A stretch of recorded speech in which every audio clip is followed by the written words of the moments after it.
Environmental Protection Agency. Yeah. That's the EPA. Yeah. Now, they are considering, in fact, there are many things that they have to do. One of them, a lot of people are paying attention to being led by the Ministry for Lands and Natural Resources, the fight against Galamsey. In the meantime, there are questions about how do we clean up our river bodies. One of the ways they are considering is using technology. She joins us on the line because there's been a lot of discussions around this particular technology and whether we can afford it in the first place. Prof, good morning to you. Good morning, Sena. I hope you're well, Prof. Very well, thank you. Prof, first, let's start with this particular approach before we come to the other approaches perhaps you're considering. The approach of using technology to clean up our water bodies. Exactly what are you thinking about and what have you been experimenting with? Thank you.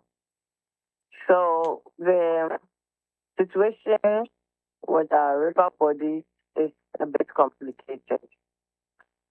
There are different types of pollution in our flowing rivers. So the major one we are all concerned about the illegal mining polluting our river bodies. We have other companies disposing effluents and all of that, which EPA is regulating and taking control over that. We have domestic waste also being dumped into our river bodies.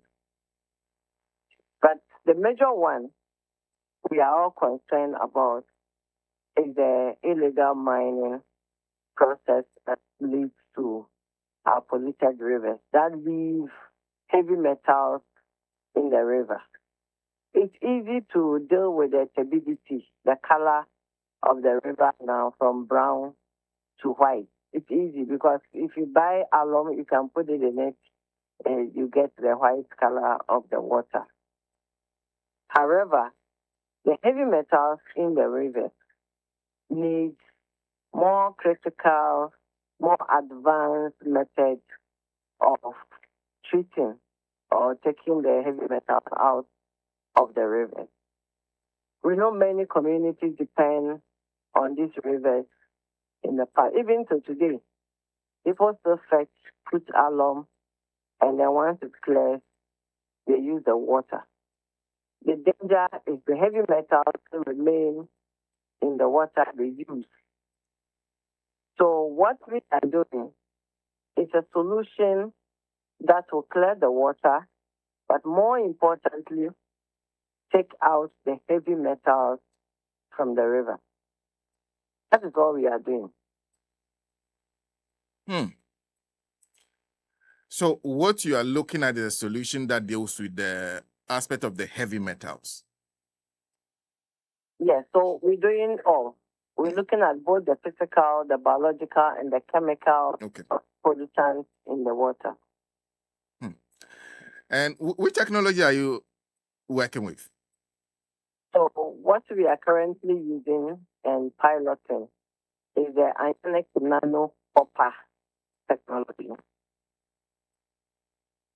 Ionic nano copper technology. Yes. Okay. Please explain to us in layman terms exactly how it will deal with the problems. Okay. Try as much as possible so that we can. It's a nanotechnology, which is it like 10 divided by 9? I don't know how to put it, but 10 to the power 9. A nano minus 9. You divide, let's say, into pieces. So a very minute state of a substance. So this is a technology that is used, or let's say an application used in many technologies, in medical field, in many, many, many fields. So making substances in very minute states, so you have fine surfaces to deal with. And this technology is in that minute level, small particles used in a liquid or in a solution which we apply in the water body. It's copper-based, so that's why it's called ionic nano copper. Ionic because it has metal or ions How do I explain that? I don't know how to explain that in simple language. But anyway, uh, what it does is it separates water from every other substance, which means it separates water from bacteria, separates water from metals, separates water from dust, silt, mud, any description we give it, and leave only water. So it settles everything below whichever container or the space it stays and leaves the water on top. So everything suspends below it. That's how it works. I see. Have you tried it? Yes, so we've tried this for barely done investigation through all of this for about 1 year. So if you remember the conversation that started in October, where dechemicalization came up, we had started analyzing, understanding this technology way before that time, where we had to give updates at the Jubilee House when the president met the PSOs in discussing the update of the fight of Galamsey. So the Minister of Lands and Natural Resources came up with this dechemicalization word. And the Saturday after that weekend, after that week, this discussion came up at Newsfile, and I heard that there were panelists downgrading or misconstruing the technology. So I had to phone in to explain how the technology works. I saw media or social media comments. My own colleagues were kind of not understanding the whole process and making comments that were not appropriate. So I took to Joy FM, with the probe or something, one Sunday, the next day, the Sunday evening, with one of the panelists, and I took my time to explain how the technology works. So dechemicalization became a topic for some time within that period. That was should be October. Even at that time, we had done some simulations in the lab, and we knew that the chemical works on flowing river. It's much, much easier to treat stagnant water or water that is contained. Much, much easier. You just drop a liter to 30,000 liters and then you go. What people struggle to understand is treatment of a flowing river. What I said, we have done the simulations, we know it works. Beyond that, in fact, that conversation pushed that to work even faster and doing more investigation into the technology. And we found out that indeed, we did the application, we did the trials and all of that. It worked. So we decided to launch the cleaning on last Tuesday using the Birum River at Chebi.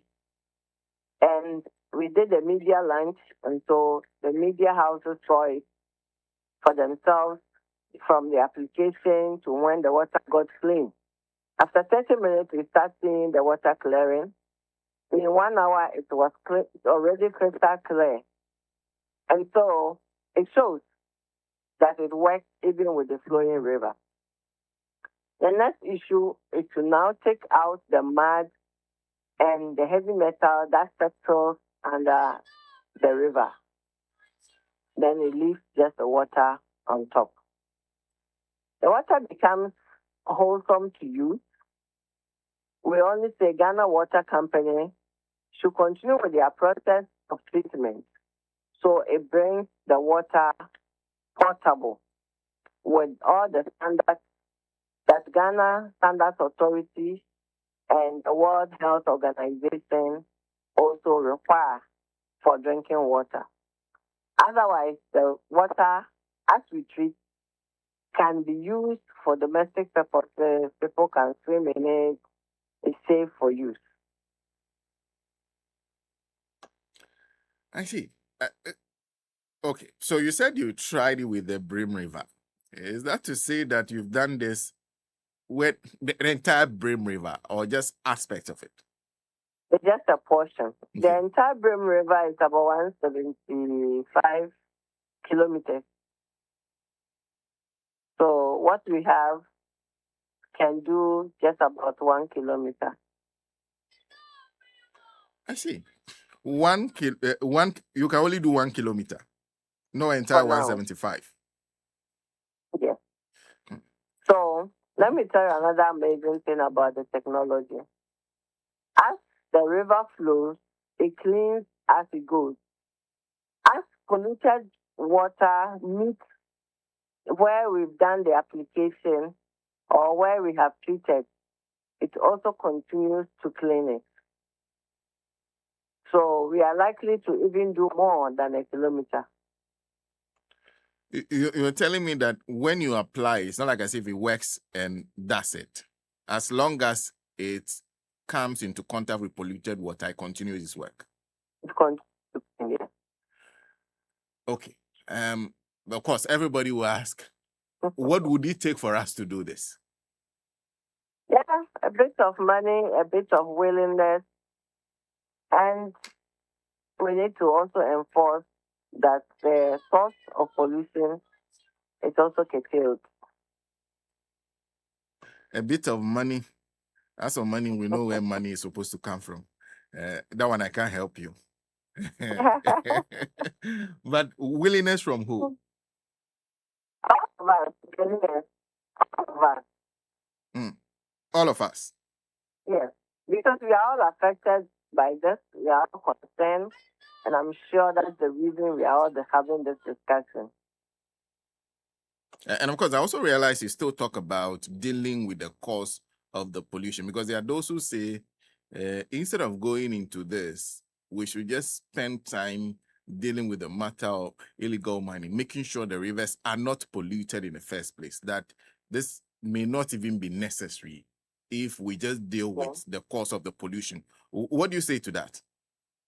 yeah, thank you.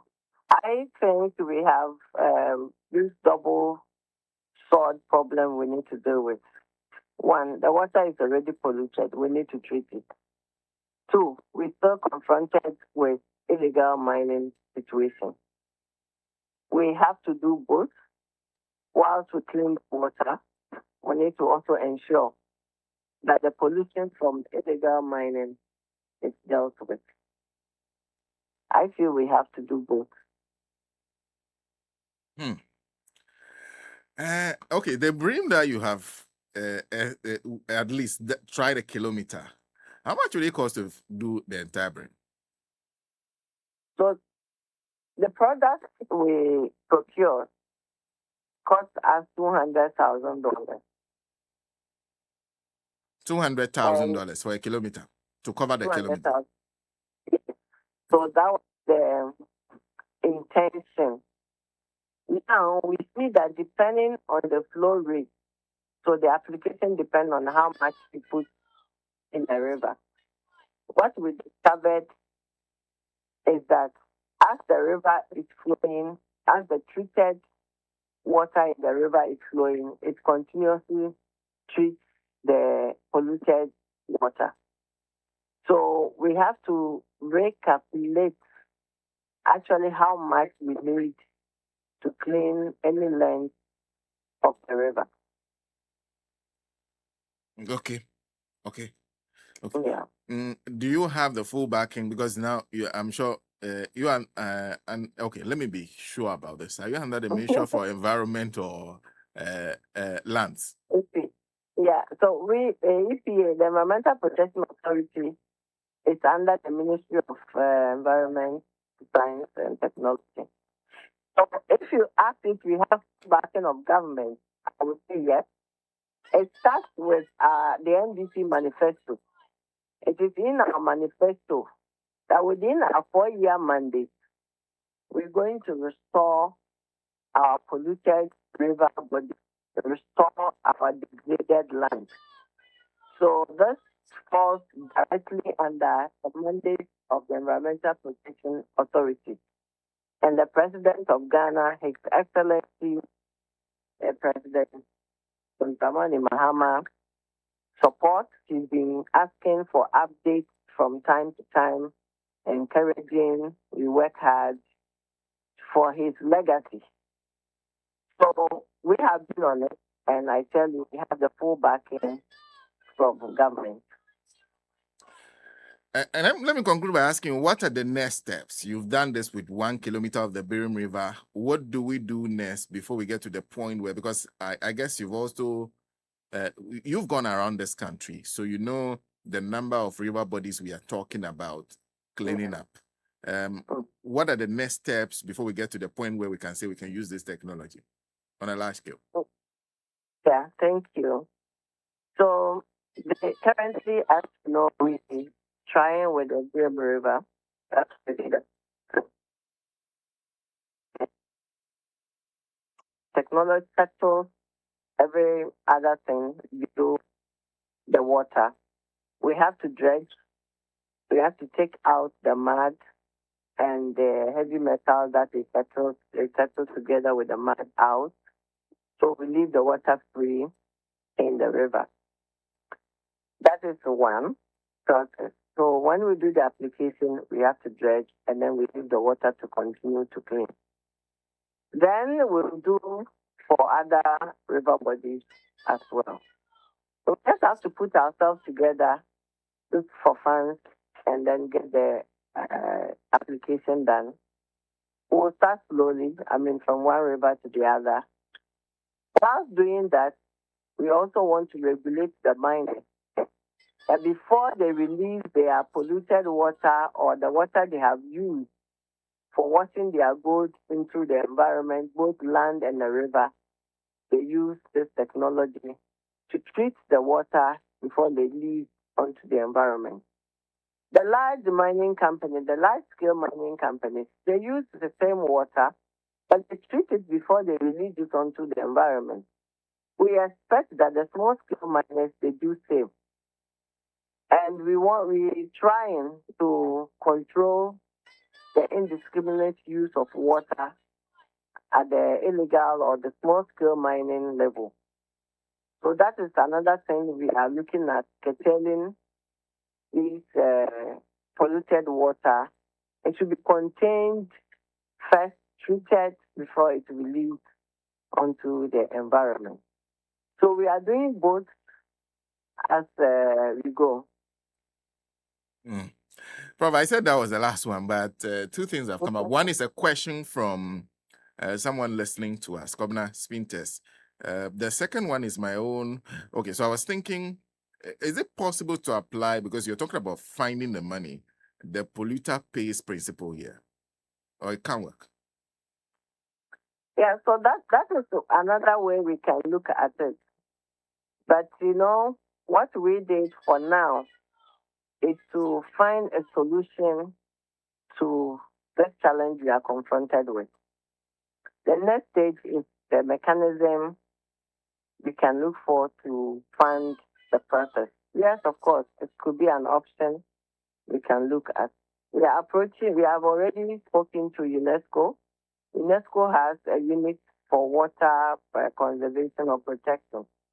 So we are looking at different ways of dealing with the cost. And like I said, then the last one is a question from Kobna Spintes. I think you have already spoken to this, but just for the sake of emphasis, he's asking, how do you get rid of the sediments? Yeah, so we have to dredge it out and allow the water to flow freely. Well, I can't think of anybody more competent to deal with this than you, Prof. Thank you for speaking to us. Thank you, Sena. And of course, we'll be following the next steps of action that you take. Very well. Yeah. Thank you. Yeah. Professor Nana Ama Browne Klutse is the Chief Executive Officer of the Environmental Protection Agency. Like I said, this is not something that is new to her. She's been doing some work on the environment in academia before she was given this opportunity by the President John Dramani Mahama. So Like I said, I can't think of anybody more competent. There are many other people, but anybody more competent to do this than her. Well, taking us exactly 45 minutes past 7 here in the studios of Radio Gold 90.5 FM. Don't forget, so far, we're just taking your thoughts on the matter of the meters. The meters that they call the Usain Bolt meters, the meters that sprint. In fact, there are many explanations that have been given. See, the interesting thing is this: when Nana Akufo-Addo was in power, I took him on the matter of those meters. Those meters have not been changed. Now, apparently, I'm supposed to just believe that because a new administration is in power, the meters have changed their attitude, which is difficult to accept. It's difficult to accept that the meter that was installed in my house, that was moving at the speed of Usain Bolt, and it's still there, has changed its attitude because President Mahama is in office. But we have been watching to see exactly what will happen with these meters, whether there's something that they've not done to the meters that's causing the problem. The minister says 7 days, go and investigate. If we survive 7 days, we'll be back here, because the thing that is happening is mind-boggling. Maybe we need to apply the percentages, because maybe it's a calculation that we need to do. The percentages of increases in tariffs, because this government have not done significant increases. The most significant increases have been done under the President Akufo-Addo. So we need to apply it and then maybe strike it out and see if it is exactly what we should be paying. But so far, it's like you're doing 100% most of the time or more. Well, please, let's take the break first. We'll take a break. When we come back, we'll share with you. Dr. Kesela Toforsen has been talking about the plan of this government that by 2028, when they leave power, they will have